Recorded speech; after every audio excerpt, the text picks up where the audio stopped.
Hello, welcome to BCC family. So let's learn 8th standard 6th chapter, that is composition of matter. Okay, so first we'll set this and then we'll go for it. Composition of matter. So सगळ्यात पहिल्यांदा ते म्हणताल sir composition of matter.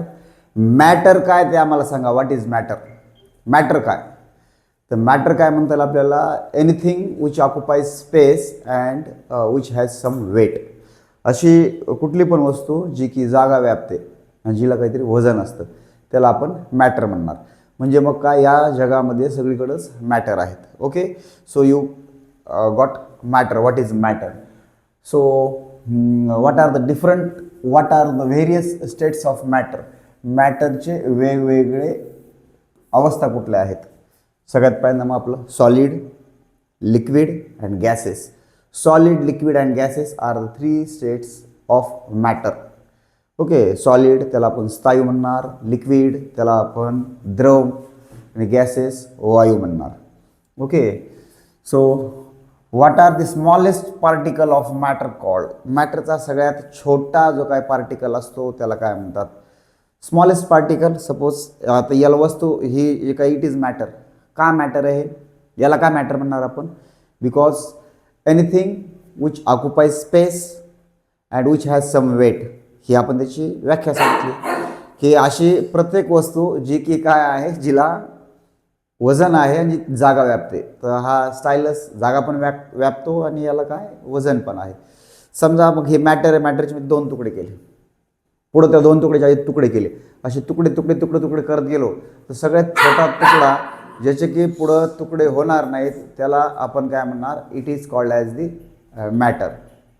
Okay, sorry, सगळ्यात छोटे सगळ्या कुठल्या पण वस्तूचा सगळ्यात छोटा तुकडा ज्याचे की पुढं तुकडे होणार नाहीत त्याला आपण म्हणणार atom. The smallest particle of matter which is uncuttable. The smallest particle of matter which is uncuttable is called as atom. ही झाली तुमची ॲटमची व्याख्या. What are type of matters? एक तर तुमचं काय असं एलिमेंट अँड कंपाऊंड. एलिमेंट काय आहे? What is element? कुठली पण वस्तू, कुठला पण सबस्टन्स ज्याचे की the substance which can not be broken down in to simpler substance by any chemical change. ठीक आहे, अशी कुठली पण वस्तू ज्याच्यावरती कुठलीही काही केमिकल रिॲक्शन केली तरी त्याच्यापासून आणखीन साधा सबस्टन्स तयार होणार नाही त्याला आपण काय म्हणणार? एलिमेंट. आणि next is compound. Okay, compound एकत्र या, एकत्र राहा, that is a compound. Compound it means काय? when two or more than two substances are chemically combined together in a fixed proportion to form a new substance, it is called as compound. काही student म्हणतील sir काहीच कळालं नाही गेले, थोडंसं तुम्ही सांगा ना नेमकं कंपाऊंड कसं. हे बघा, कंपाऊंड म्हणजे काय? 2 किंवा 2 पेक्षा जास्त वस्तू जर ठराविक विशिष्ट प्रमाणात एकत्र आल्या आणि त्यांच्यापासून जर नवीन पदार्थ तयार झाला तर त्याला आपण काय म्हणणार? It is called as the compound. Okay, ह्याचं एक एक्झाम्पल देतो. It means you will understand better. Water, पाणी आहे, पाण्याला आपण कंपाऊंड म्हणतो. वॉटर कशापासून बनलेलं आहे पाणी तुमचं? It is made of H2O.